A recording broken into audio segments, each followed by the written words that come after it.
이어서 요풍살에 대해서 알아보겠습니다. 요자를 빼면은 풍살이죠. 그런데 그 바람의 살기인데 그 바람의 살기가 요자 형상을 거치게 되면 압력이 세지기 때문에 풍압이 세져서 그만큼 반대편에 있는 집에 악영향을 준다는 내용입니다.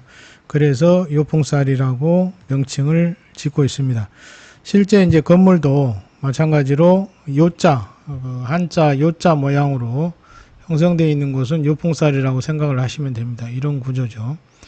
이런 구조라면 요풍살이라고 보셔도 될 것 같고요.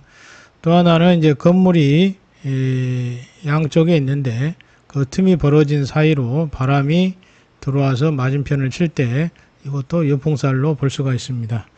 그래서 이 요풍살은 강도와 강약이 좀 차이가 있을 텐데요. 어쨌든 주변 환경의 구조상 바람의 세기가 강해질 수 있는 구조를 갖추고 있다면 그만큼 풍력으로 인한 해는 더 심해질 것입니다. 그래서 요풍살이 있는 곳은 가급적이면 피하는 것이 좋은데요.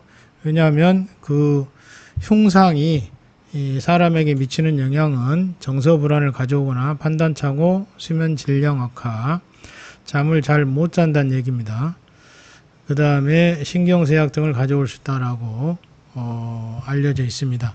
그래서 가급적이면 풍살의 풍압이 강한 곳은 피하는 게 좋다. 주변 상황을 보면 충분히 알 수 있는 내용입니다. 우리가 문풍지 옆에서 잠을 자게 되면 쉽게 감기에 걸리는 이유도 그만큼 문풍지를 통해서 들어오는 바람의 압력이 약간의 구멍이라도 어느 작은 구멍을 통과하게 되면 그만큼 세지듯이 그걸로 인해서 큰 해를 일으키게 됩니다. 그래서 가급적이면 요풍살은 피해야 하는데 만약에 있다면 어떻게 처방을 하고 있느냐 봤더니 대부분 이런 형식을 취하고 있습니다. 그 사용하는 물품은 여러 가지가 있을 수 있는데요. 어느 곳은 이제 말이나 매 등을 놓는 곳도 있고 풍수륜을 가져다 설치하는 곳도 있습니다. 또는 뭐 수정구를 갖다 놓는다든지 또는 뭐 치보분을 갖다 놓는다든지 다양하게 응용을 하고 있습니다. 그리고 일반적으로는 산해진을 설치하는 경우도 있고요. 산해진 속에는 팔개하고 태극도가 그려져 있고 그 다음에 5호와 4해가 있습니다. 그려져 있습니다. 그리고 거기에 추가적으로 부적이 들어가 있죠. 그래서 요풍살을 화해할 때 산해진을 사용하기도 합니다. 산해진에 대해서는 충분히 언급을 해드렸고요. 또 하나는 이제 기린을 설치하는 경우도 있습니다. 풍수학적으로는 이제 길상물로 취급받고 있는 것이고, 현실에서는 볼 수가 없는 거죠. 상서로운 동물로 추종하고 있는 것 중에 하나가 기린이라고 보시면 될 것 같습니다. 보통 이제 집에 많이 가져다가 설치하는 경우가 있습니다.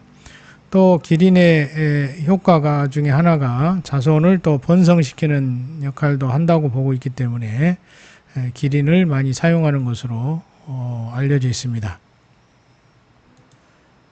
그리고 이제 우리나라에서는 특히 이제 양택에서도 요풍살이 중요한데 음택에서도 매우 중요합니다.